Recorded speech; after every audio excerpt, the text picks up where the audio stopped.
Well, thank you so much for joining me this morning, Ruby. I am so grateful that you've had the opportunity to join me today to talk all about your new book. So thank you so much for joining me. Thank you so much for having me.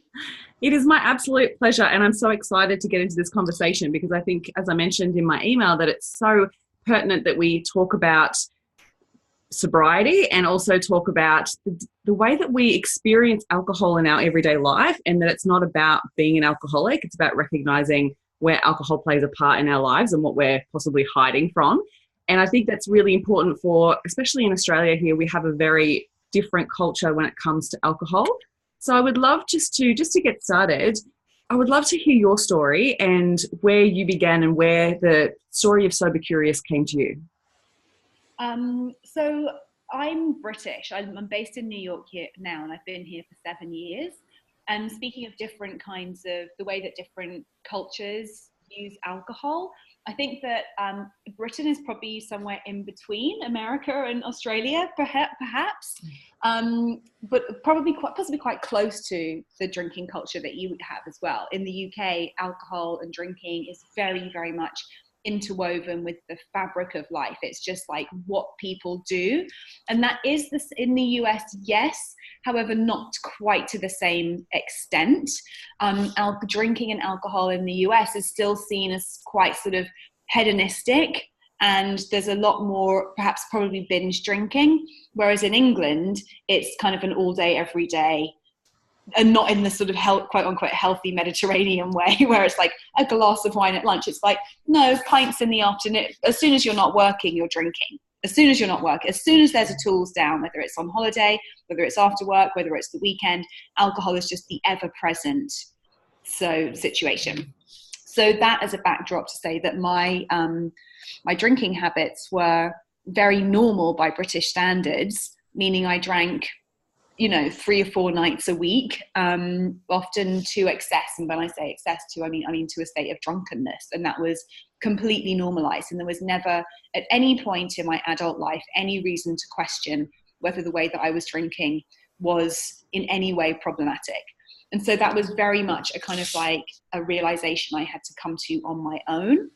And as we also know, as soon as you start thinking that your drinking might be problematic, well, then that can place you in a very distinctive box that is marked alcoholic, that is marked problem drinking, that is marked, okay, now you need to go to AA because you have a problem with alcohol. And so now you are placed over here in this box. And I think that possibly this is, a journey will be familiar to many people. My drinking wasn't a problem in terms of the standards of the society that I was brought up in. And yet for me personally, about 8 or 9 years ago now, I began to start drawing very distinctive lines between, when I drink, particularly when I drink to excess, but even actually, honestly, anytime I drink, I am going to feel anxious afterwards.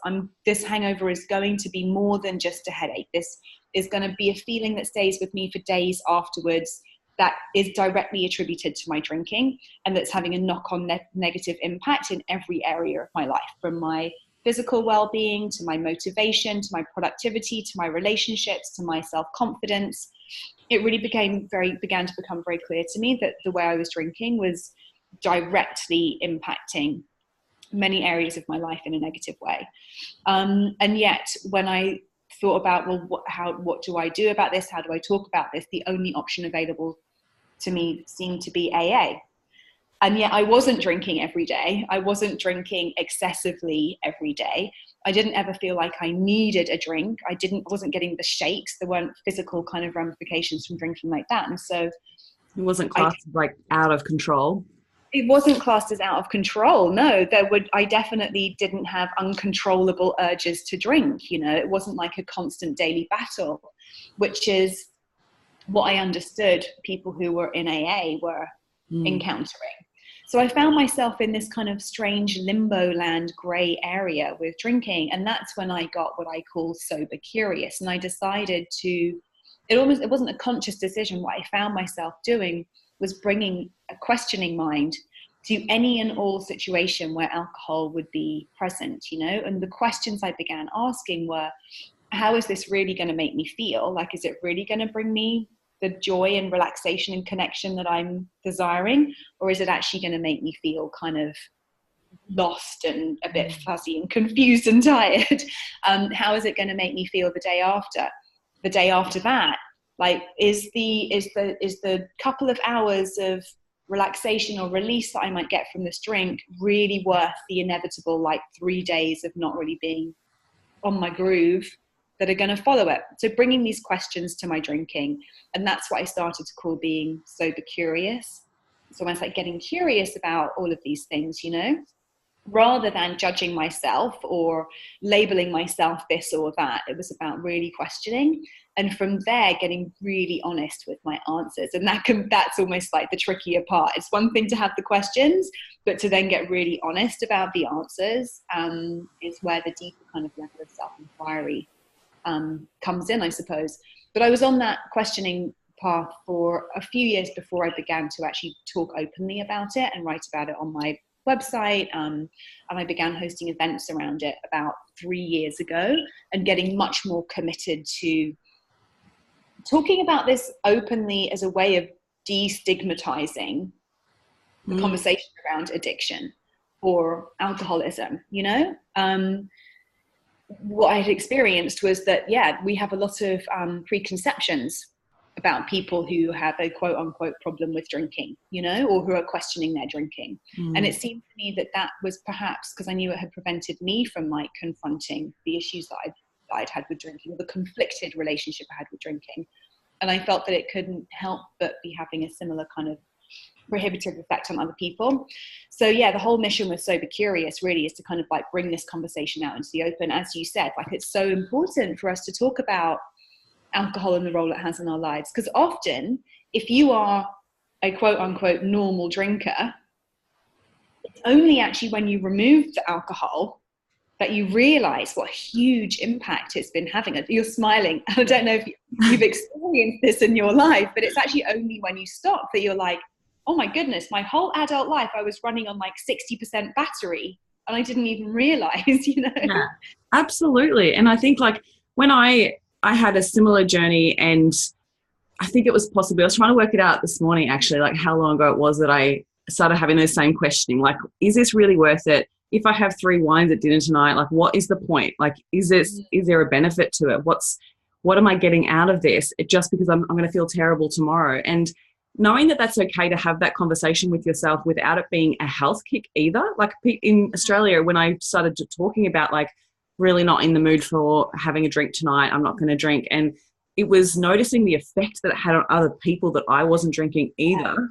But also like the reaction was almost like, oh, you want a health kick? Like it was kind of like, well, why is that a negative thing? Like it was so interesting. And I was even noticing, like, I remember like distinctly a dinner party that I went to, and I was like, I had 2 wines, and I decided before that I'd had like, I think it was probably 2 or 3 weeks where I decided I wasn't going to drink during the week, because that was a thing. We had wine after work, and decided that I'm going to stop doing that. So this was a Friday night, and I went and I hadn't drank all week, and I had 2 glasses of wine. And I remember distinctly sitting there going, like saying things to my friends and going, who are you? Like, you don't say that. You don't, like, what are you doing? Like, what is this?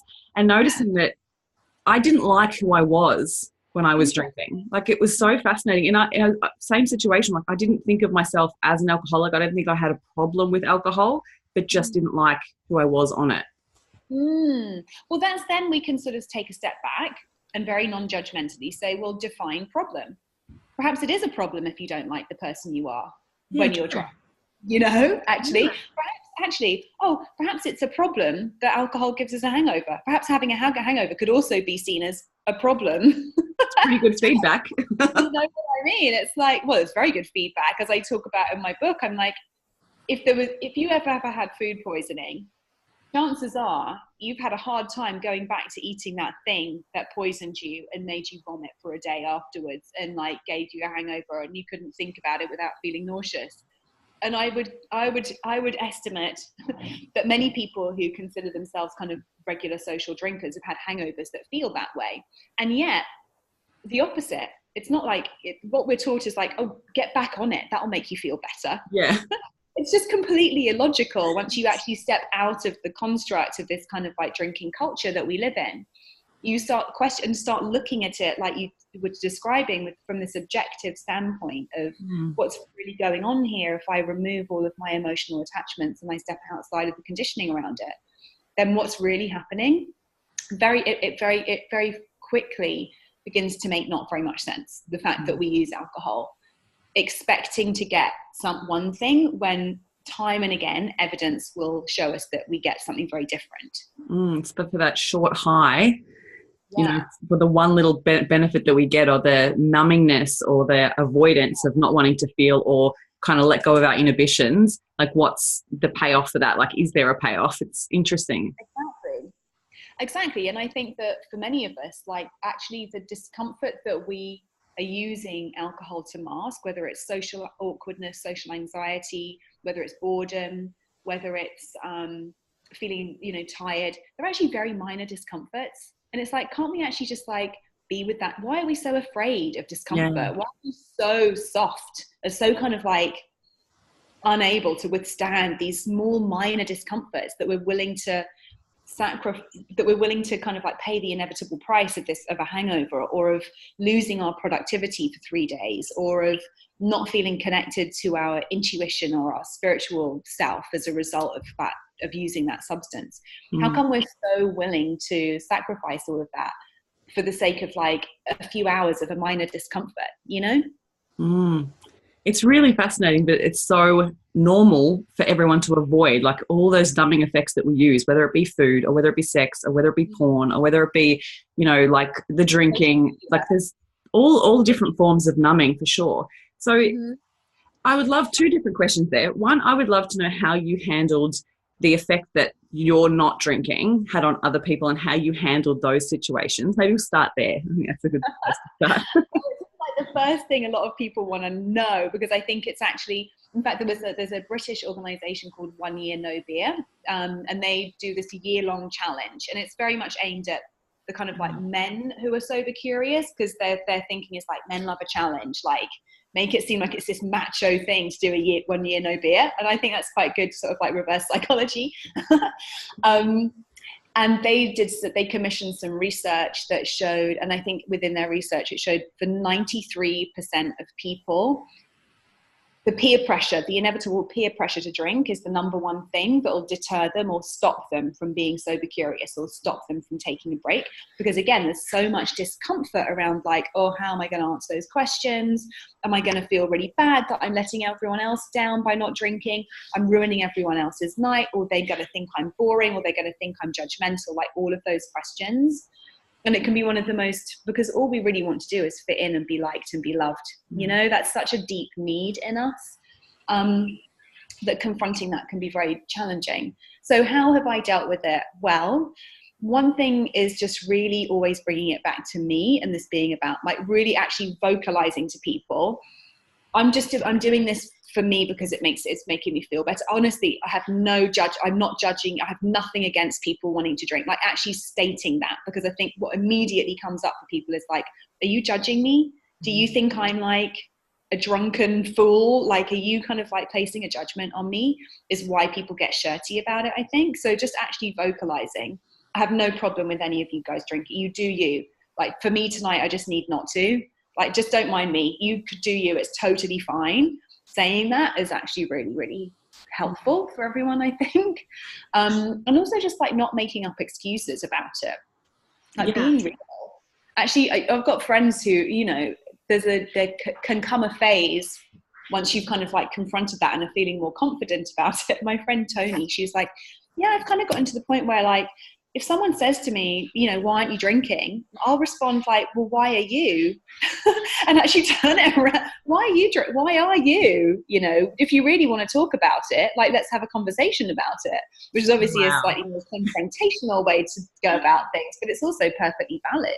Because if someone really feels like it's okay for them to like probe you and question you, why aren't you drinking? What's wrong?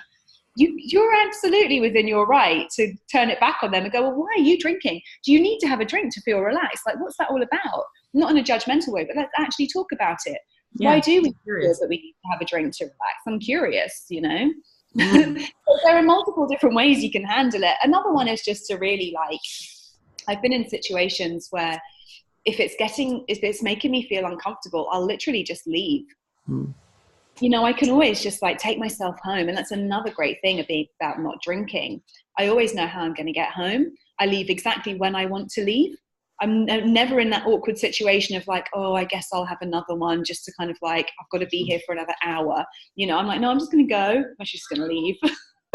You guys are making me feel uncomfortable. Bye. And I'm going to wake up and I'm going to feel good. Oh, yeah. I'm going to wake up. I'm going to go to the gym. I'm going to meet my deadlines. Yeah, absolutely. Not smug over here. I love how you said like bringing it back to what it is for you rather than placing that judgment on others, because I found that worked really well as well. Like it was, and sometimes it was just having a drink, whether it be non-alcoholic, even having something in your hand made other people feel comfortable. It was so interesting. And then I had another group of friends that were like, oh, we'll just wait till you're drinking again and then we'll catch up. And I was like, interesting. I've heard that from so many people. Like it makes you really recognize like your friend groups and how you interact with them, and whether it is surface level or whether it is something that like, do you really want to be friends with these people? I think if someone says something like that, you can be like, well, hey, why don't we go for a lunch or something? I still want to catch up with you. Got loads going on. I'd love to share it. Why don't we just go for a juice and, you know, and actually start socializing with people in different kinds of environments and initiating that. And then if you find yourself in that situation and without a drink, you've actually got nothing to say to each other, it's very telling about like, is this someone I really want to spend time with, like spend my energy on, you know? And then that can be fearful for people as well, because it's like, well, if all of my friendships revolve around alcohol, does that mean I'm going to be completely alone and not have any friends if I no longer drink?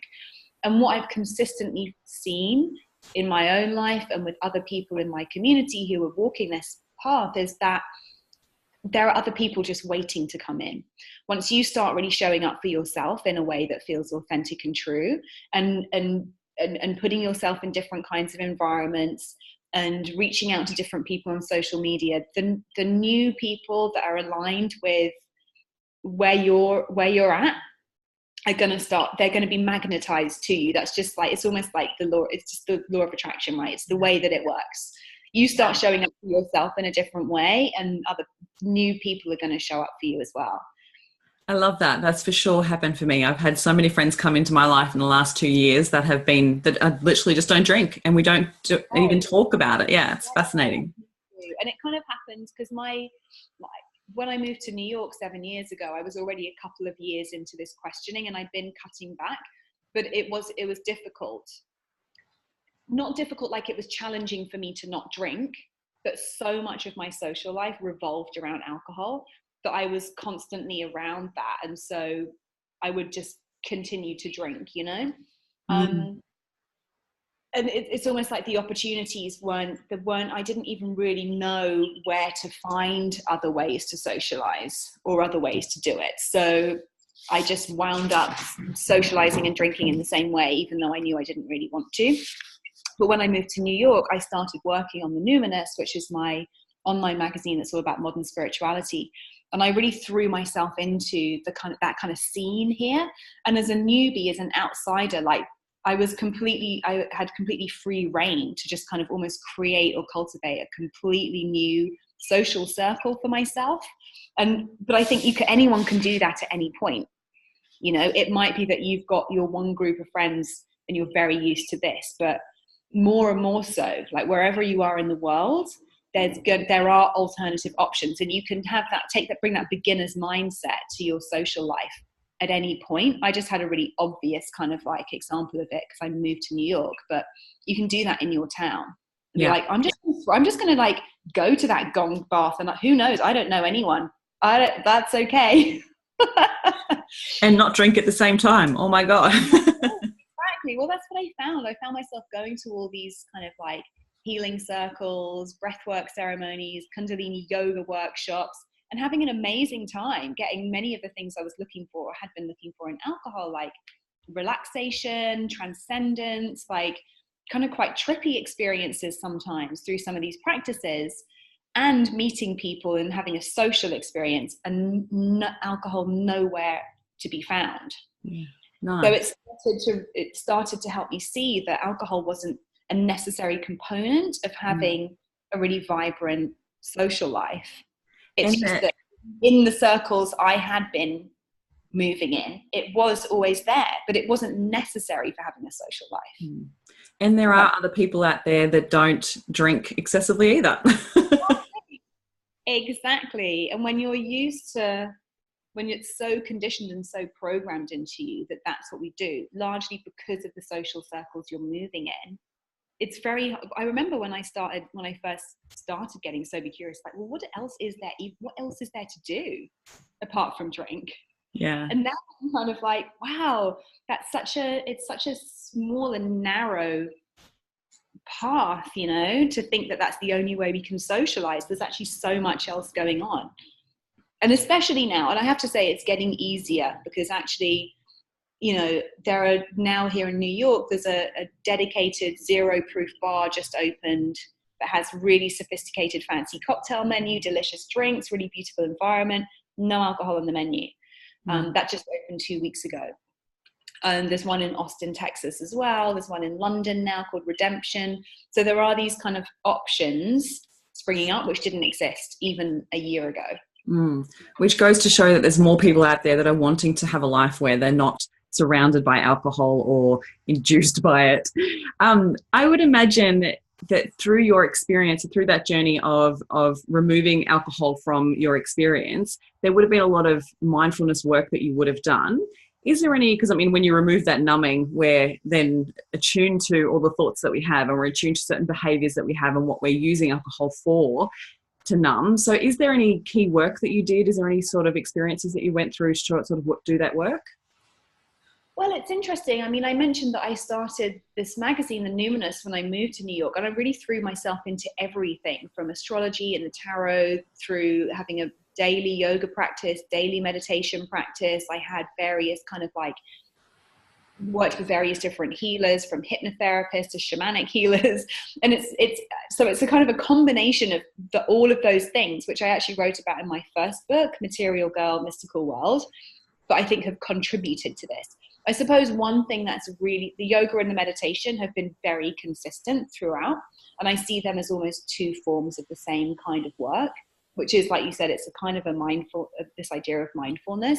And when I think about what that actually is, it means cultivating an awareness of myself that's beyond my thoughts and beyond the conditioning of the kind of cultural messaging that I'm receiving, being bombarded with daily, day in, day out, and having a daily practice that actually reminds me and brings me back to this essential self that is beyond all of that.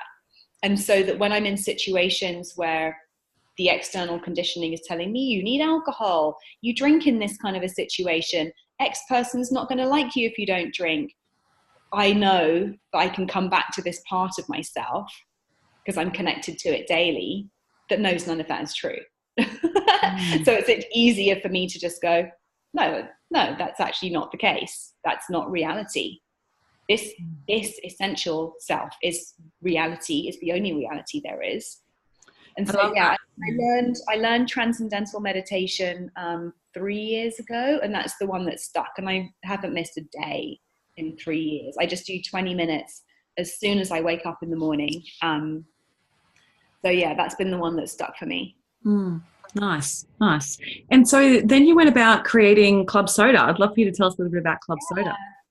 So Club SÖDA is an event series, an occasional event series. They've been sporadic, sort of 3 or 4 times a year over the past 3 years. Because like I said, I really got to a point where I realized that outside of AA, there was very little opportunity for people to actually come together and discuss openly some of our conflicted feelings about alcohol and the different experiences we were having around alcohol. And so I created Club SÖDA to be that space. The soda in this instance stands for sober or debating abstinence. And they've just been, we have group meditations, we've had panel discussions featuring all kinds of different people in in this space with very different experiences of sobriety, of drinking. We've had dance parties, we do kind of interactive games sometimes. So yeah, they've been really, really all quite different. And yeah, it's been about the past 3 years we've been hosting them. Awesome. They sound great. Yeah. Awesome. Yeah. And now that you've launched your book, Sober Curious, I'd love to know, is there any key things that you get asked a lot? Like, is there anything that frequently gets asked that's really, you've come to see as a bit of a pattern that society is talking about? Well, definitely the thing about how is this going to impact my relationships? That is pretty much the number one thing that people are curious about or concerned about. And I think that's such insight into how deeply interwoven alcohol is into all of our relationships, whether it's with our friends, colleagues at work, whether it's our family relationships, whether it's our spouse or partner. Alcohol is something, it's the social lubricant, and it's interwoven into all of those interactions. And I think on a kind of panned out even a little bit further, it shows how important connection and relationships are to us, and how desperately, but how much we need deep, emotional, vulnerable connections, and how much we perceive alcohol is going to help us connect more deeply with people. And my experience, and that of everyone I know who has got sober curious kind of in my sphere, is that actually when we remove alcohol and we find ways to have vulnerable, intimate connections with people without alcohol, they are so much deeper. Our relationships kind of like reach this complete new level of depth that wasn't available to us before. Yeah, it's almost, I kind of describe it as almost like this meshing that happens when you're relating to someone or connecting with someone and there's no veil of alcohol. You actually get to feel all of the feelings that are happening while that connection's happening, as well as the kind of like mental and the communication piece. There's like a feeling piece that you can't really describe it, you can't really quantify it, but it's happening. And when that feeling piece is happening alongside the kind of like intellectual connection, there's just this level of depth in relationships that's really profound and amazing. So on the other side, as so often is the case in life, on the other side of that fear is such a huge reward if we can just like find a way to be vulnerable and to open up to people without feeling like we need alcohol to do it. It's just huge reward. So yeah, the relationship one is a really, really big one. The how do I socialize, the where do I go to socialize? And like you said, the fact that these alcohol-free bars popping up now, tons of, I don't know if it's happening in Australia, but certainly in the UK and here in America, lots of alcohol-free drinks options coming onto the market, which is really cool. So you can now go to a bar and have something that tastes good and feels sophisticated and grown up, and not feel like the second-class citizen who's like, start drinking soda water again, like, you know, because that can be a deterrent as well. It's like, oh, what am I going to drink? Oh God, it's so boring. Like there aren't any options, you know, and that can be a deterrent, because a lot of people will be like, well, I just really like the taste of alcohol. To which I'll also be like, do you really? Because honestly, now that I don't drink, wine kind of tastes like poison. Like kind of delicious poison, but it tastes really toxic. Like you really feel it now, you know? Yeah, that's so true. Is there any other benefits that you noticed that have been quite surprising for you when not drinking? Surprising. Well, I think the biggest, most surprising one actually is how much more confident I feel. Because again, I think that so many people drink to feel more confident. Like we're all familiar with the term Dutch courage or liquid courage, right? And for many of us, yeah, I think we use alcohol to overcome social anxiety, to feel more confident in social situations. And I've been just, and I'm still so surprised, not still because I've worked out what happened, but how it's happened, but I'm just so much more confident. And that happened really quickly, actually. And I think there was something about repeatedly putting myself in uncomfortable situations and being okay, and realizing, oh, I can withstand this level of discomfort.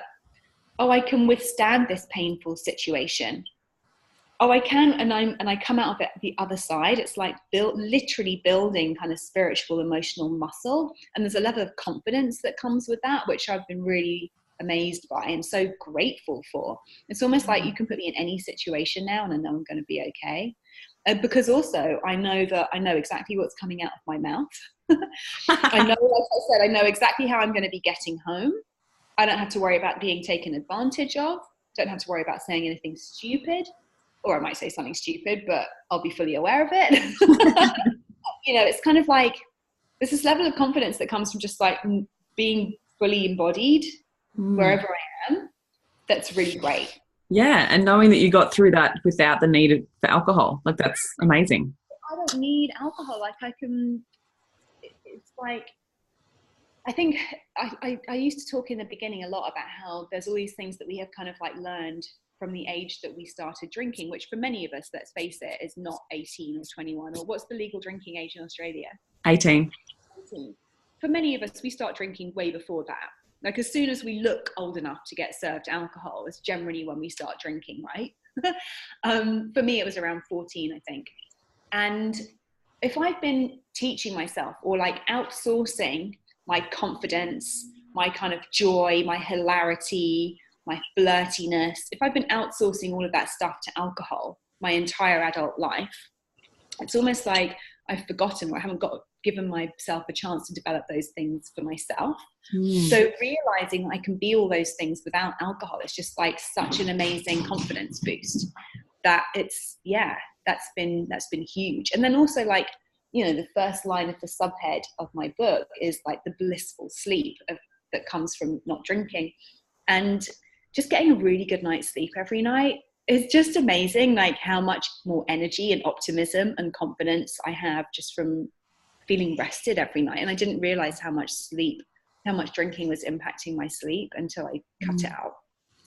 And I love how you just said positivity. Like it's amazing how I don't understand how there's no disconnection I should say connection between the effect that alcohol has on our mood continuously, not just when you're drinking. It's the opposite, right? Like it's a form of depressive, but we still use it to numb our feelings.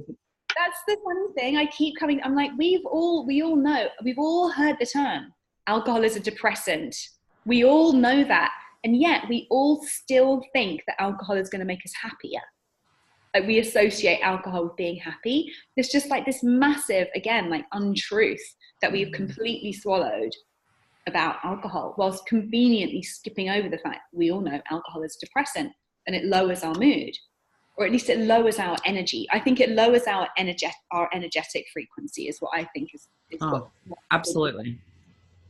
And the reason that that's appealing to us sometimes is because an overabundance of energy can actually feel quite frightening because we often don't have anywhere to put it, because perhaps we live in a job where we don't have much creative freedom or self-expression, or we're in a relationship where we're being subtly oppressed or emotionally controlled. And so when we have these feelings of like so much energy, so much optimism, it can be confusing because we don't have anywhere to put that in our lives. So I think that's kind of a really interesting, I began to notice as well, I was really surprised that often as soon as I started feeling like really happy naturally or really high naturally, I'd start craving a drink. So it wasn't like I was looking for the drink to make me feel high. It was almost like I was looking for the drink to damn that down because I felt too energized or too high, which I thought was really interesting because I'd always associated drinking with like, I want to energize myself, I want to get high. Yeah. So wow. That was a really interesting thing to notice as well. And I think that also speaks to our need to be a part of a tribe. Like if we're seen to be different or we're seen to step outside the norm, then that can also be judged in a way that we're then could be exercised. So it's like being aware of how that affects our tribe mentality too. Oh, definitely. So much of it is about fitting in. And I think that's where, you know, I said like it's a biological need to feel like part of the group, to feel accepted. And to mark yourself as the outsider can be very dangerous. It can, to our nervous system, it can feel like we're putting ourselves in danger. So I think that that's like, why, imagine this, picture the scenario of like, you've had a couple of drinks, you know you've had enough, you definitely don't want any more because you've got a big thing to do tomorrow, and someone's like, come on, we're going to get shots in.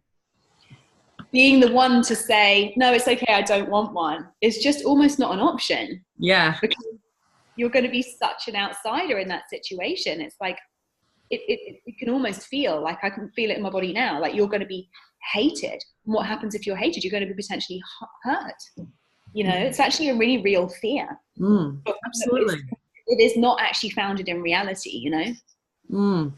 Fascinating. And I would love to know, have you noticed now that like you're having a very much a voice for those people that are wanting to be a little bit more sober curious and stand out from the crowd?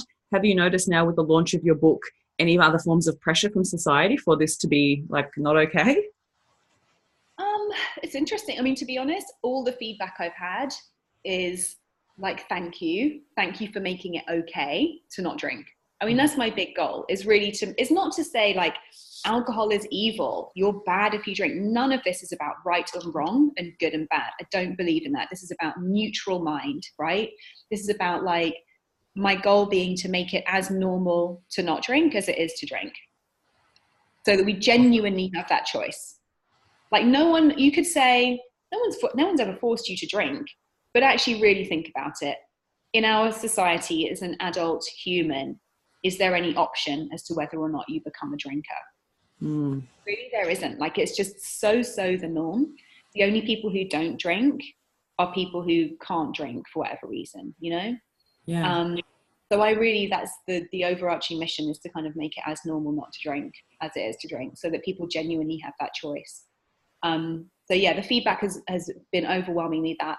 I was slightly nervous when the book first came out that I would have pushback from the kind of AA and recovery community, that, you know, this was potentially endangering people's recovery by saying you didn't have to necessarily, because I'm also like, I personally choose not to drink. I know that alcohol I have no need for it in my life, but I'm also not saying you have to be completely abstinent.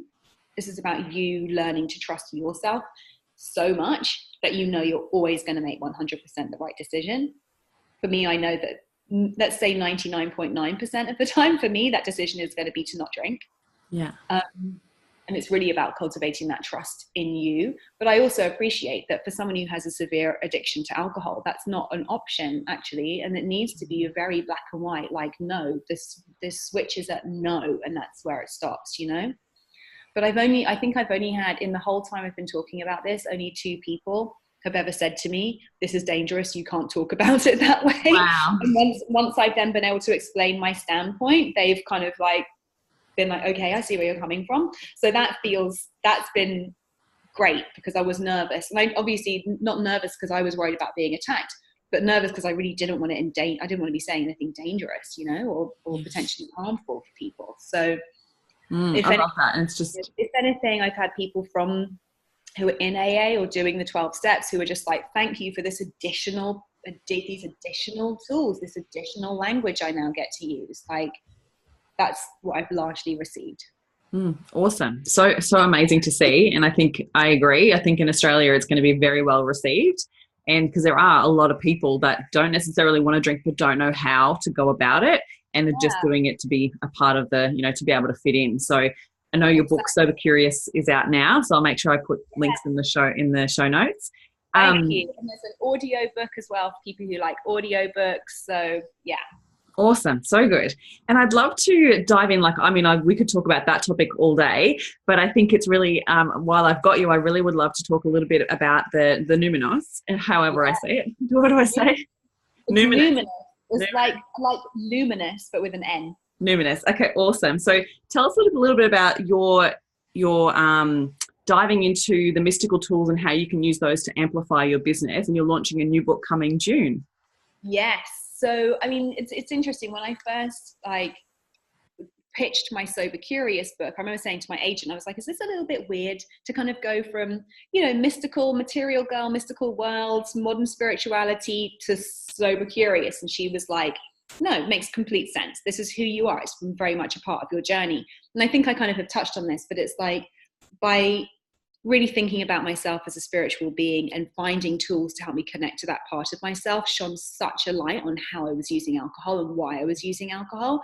Then it was, in fact, you know, healing tons of the things that were painful to me and unresolved in my being and my history, that really helped me to realize I actually don't need alcohol. Like, it's a complex journey, and I do talk about it in Sober Curious, the link there.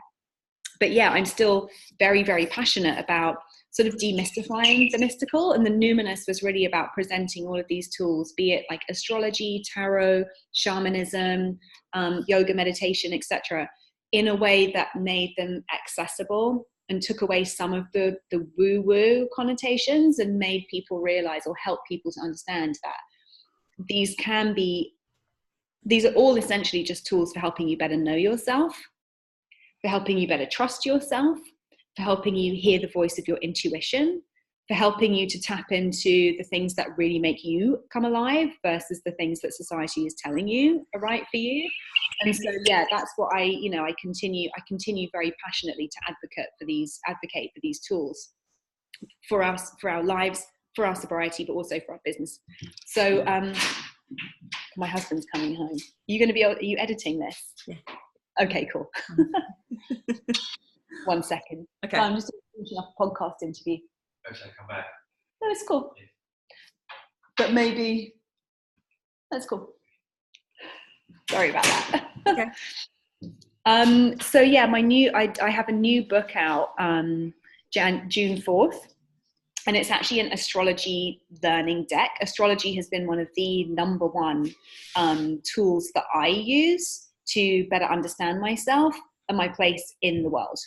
And so I've created this, it's called the Numinous Astro Deck, and it's essentially a tool to help everyone and anyone understand their own birth chart, so that they can kind of like use that as a way to explore their own strengths, weaknesses, challenges, and just kind of like take a more zoomed out perspective on your life and your path and the different experiences, patterns, inherited things that might be impacting that, so that you can really kind of stay aligned with your path and what you're here to do.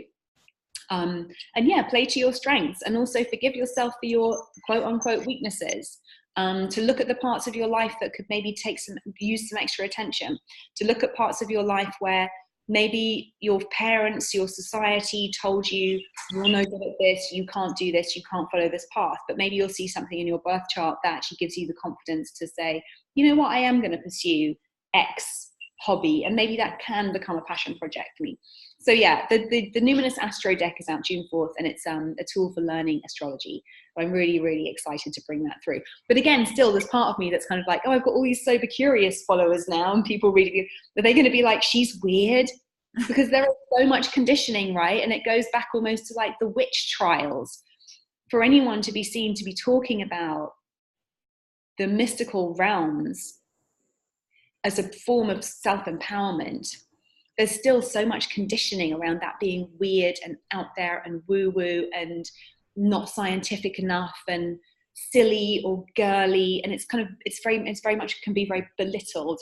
But I just, speaking from personal experience, and again from witnessing so many people in my life use these tools as a way to feel super empowered, and you can even get a bit more kind of political about it. It's like, these are deeply human technologies that are designed to help us make better choices for ourselves. Our society would kind of rather we didn't actually have that power to make choices for ourselves. A lot of factions in society would rather we just towed the line and showed up and played the role that's been ascribed to us, when actually no, we don't have to do that anymore. And in any form, it's about, you don't have the answers, you've got to go find the answers outside of yourself. Exactly. Whereas it's all within. Like, and if we wanted to get really woo-woo, like how do you trust intuition? Like, what is intuition? There's no scientific proof around intuition, yet everyone knows how to trust their gut. Exactly. Even that word, intuition. Tuition, schooling that comes from within, literally. And yet our society would rather we go pay a doctor for that, we go pay a therapist for that. And I'm not bad-mouth, like, therapy is amazing. A good therapist will actually just help us listen to our own intuition. That's kind of what I believe. Yeah. But yeah, would rather we go confused by this buy this thing, you know, feeling sad, drink this drink. Like, this is the world that we live in, you know. Our power has been taken for us in so many ways. And I think that a return to a more mystical mindset is actually an example of us reclaiming our power in many ways, as is sober curiosity. Because actually, anytime that we're surrendering our feelings, outsourcing our confidence, outsourcing our joy to this substance, we're taking that power away from ourselves. So I think that's, again, where the two things kind of meet. This is all about, like I said when I was talking about the sobriety, helping people find ways to trust themselves over all of the external stuff, you know? Absolutely. And I think it's not even, like, when you really understand it, it's not that woo-woo. Like, and I think that it's just the fear of the unknown when people look at tarot and go, oh, that's woo-woo. Like, but what tarot really is like, when you read a card, what you normally do, which is normal for every experience that you have, you internalize, how does that affect me? What does that make meaning for me? And it's a way for us to just tap back in internally to check in, like, what does that mean for me? What knowledge or understanding am I going to take from that different perspective? Like, exactly the same as if you're watching a film, watching a movie, or reading a novel. Of course, the whole way through, you're comparing what you're seeing in that story to your own experience, consciously or subconsciously. And that, what you're witnessing, what you're taking in from that artistic expression, is telling you something about yourself. It's exactly the same thing. And I think when it comes to business now, like, there's so much more awareness around being conscious, as well as at the same time as being mindful and getting more heart-centered. And I'm loving that conversation around getting more heart-centered and trusting your inner knowing, and knowing that you can go back in and go, okay, so what feels good? If I don't feel good doing this email sequence, why am I doing this email sequence? Yes. And that's all inner trust, right? Exactly. What's off? Is it that this is just not my zone of genius and I need to pay someone to do that for me? Or is it that I don't truly believe in what I'm selling? Have I not truly created something that I really believe is going to help people? Am I doing it just to make money? Not that there's anything wrong with making money, but I don't think if you see yourself as a conscious entrepreneur, that's enough. I think that's it can't be the only driver. It can't be the only driver. So if you're feeling icky about your email sequence, then ask yourself, do I just need to pay someone else to do this because I'm like, whatever, don't love it? Or is it that I actually need to tweak this product so that I truly believe in it? And I know it's going to help everyone who buys this product, you know?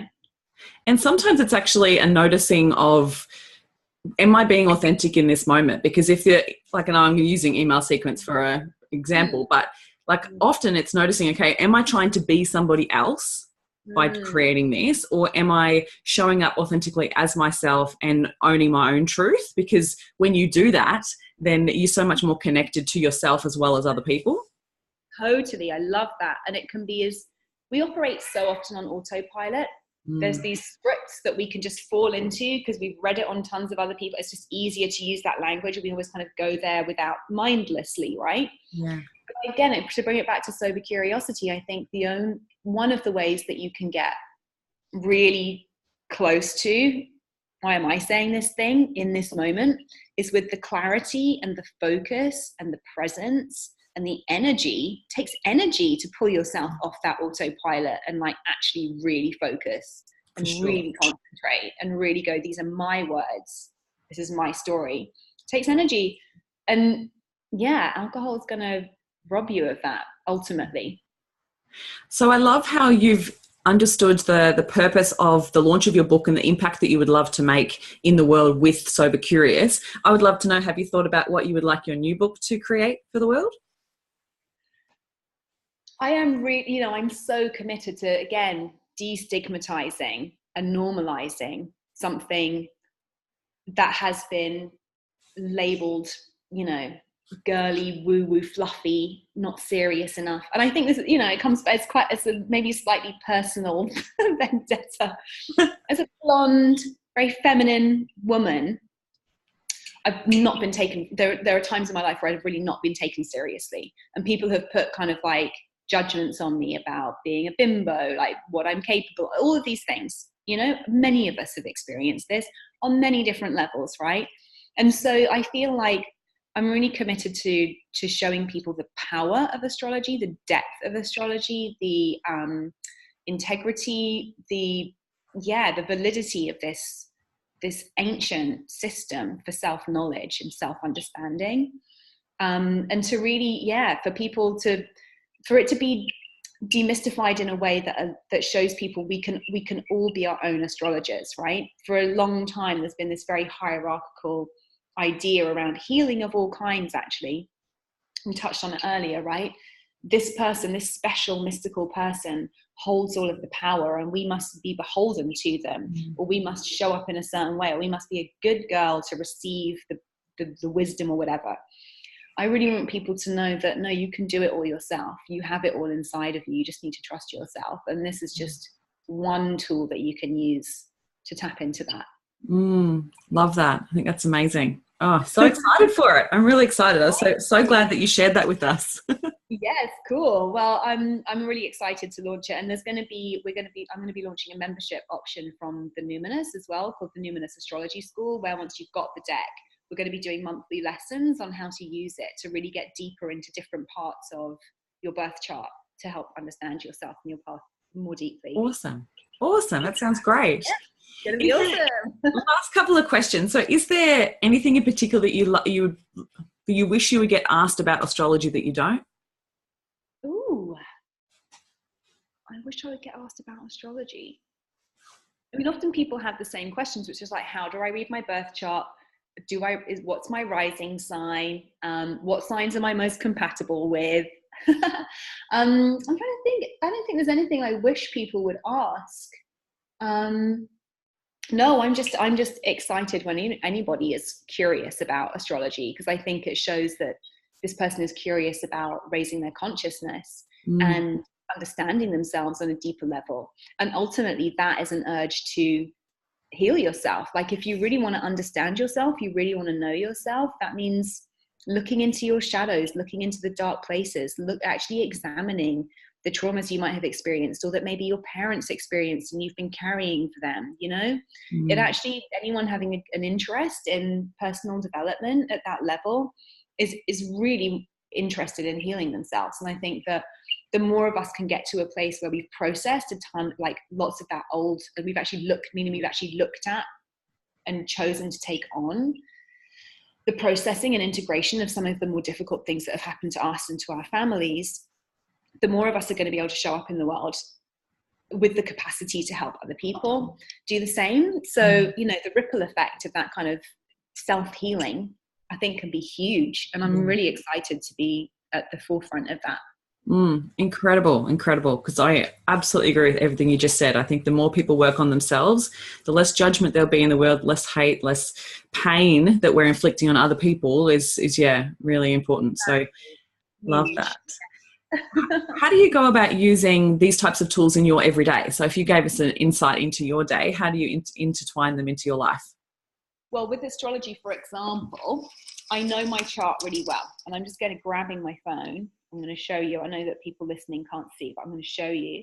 There's an app I have on my phone where I can see today's, I don't know if you can see it, today's transit, like where the planets are today mapped against my chart. So in the morning, after I've done my 20 minutes of meditation, I can just have a look and be like, oh, Mercury is like conjunct my sun today. That's great. That means it's a really great day for me to communicate. It means my message is going to come through clear. I'll be confident in my words. So maybe I can book in a few extra meetings, or, that kind of, literally that kind of thing.